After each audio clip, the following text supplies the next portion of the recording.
یو بیمار سخت شد، بیماری پوستی.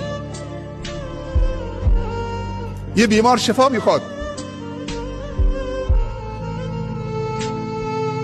گفت بارالله انی مسنی الضر و انت ارحم الراحمین. درسته؟ گفت بارالله دردشو گفت ولی نگفت دوا بهم بده. سبحان الله. دستشو بلند کرد، بیماری پوستی، اگزیما و گال نمیدونم فلان، نه هرچی که مثل سر سوزن گداخته شده این شیمی درمانی تو بدنش بوده.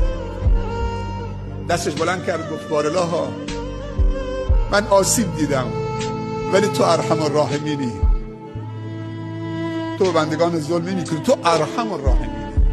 اگر من معنیش اینه اگر رحم تو همینه که من مریض باشم و من شکی تو رحم تو ندارم که ارحم الراحمینی، من صبورم، شفا نمیخوام.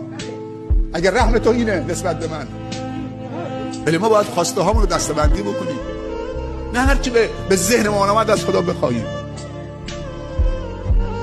خواسته هامون رو باید